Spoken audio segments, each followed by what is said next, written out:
Welcome back to CKLA Chats. I am DLC Foster-Yankey, and in this video, we'll be chatting about Lesson 8 in the Midsummer Night's Dream unit, and it is all about the character Puck.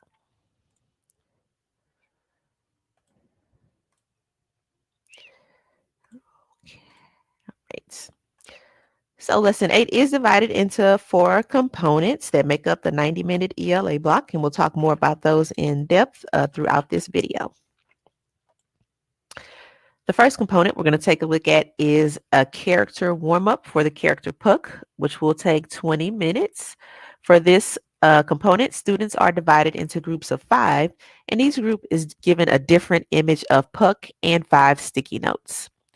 Groups have 5 minutes to write one word or phrase on each sticky note that describes the character in the picture. As a check for understanding, the teacher circulates and checks in as students work, if necessary, prompting students to brainstorm adjectives. Once their time is up, the class will come back together and groups will share their sticky notes as the teacher displays the image each group was given. Similar observations are grouped together. Okay.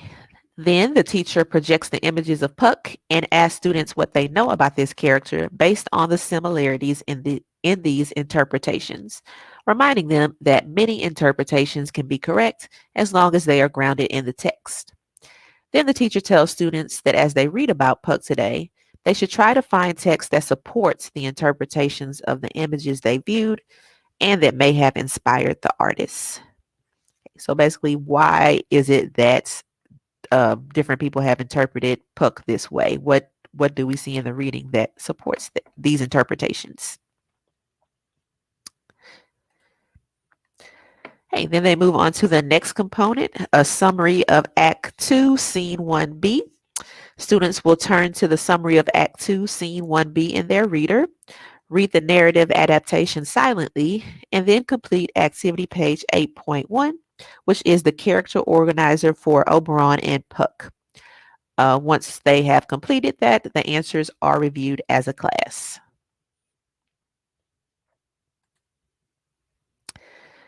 Next, they move on to reading an excerpt of Act 2, Scene 1B for 25 minutes. For this part of the lesson, the class is divided in half, with one half reading the part of the fairy and the other reading the part of Puck Corley.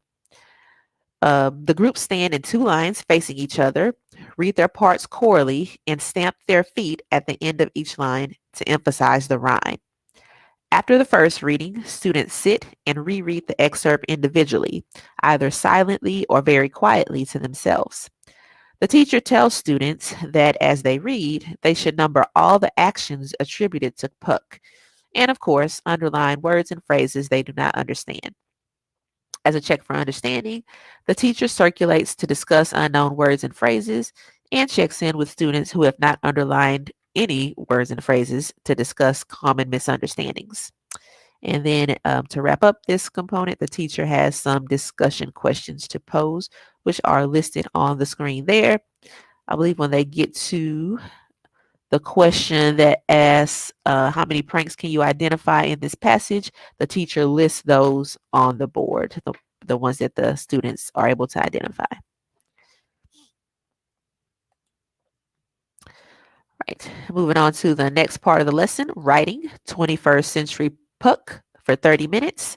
Students turn to activity page 8.2 and the teacher reviews the prompt, which says, Puck and the fairy include quite a list of mischievous pranks attributed to Puck in Shakespeare's time. He keeps the butter from forming, turns the ale sour, knocks over stools. These are all problems that people in Shakespeare's time noticed and blamed on mischievous fairies. Imagine Puck lived today. Where might you see him in contemporary life? What sort of trouble might he cause? Write a speech in which Puck explains some trouble he's caused in modern life. The speech should be 8 lines long and describe 2 to 4 tricks he has played. It does not have to use rhyme or use a particular rhythm, but it may do these things if you like. Here's an example. When someone's about to kick a soccer ball, I quickly snatch it away to make him fall. So the first question asks that they list their ideas for Puck's modern mischief here.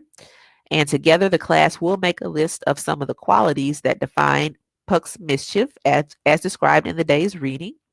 Students will then brainstorm and write for 20 minutes.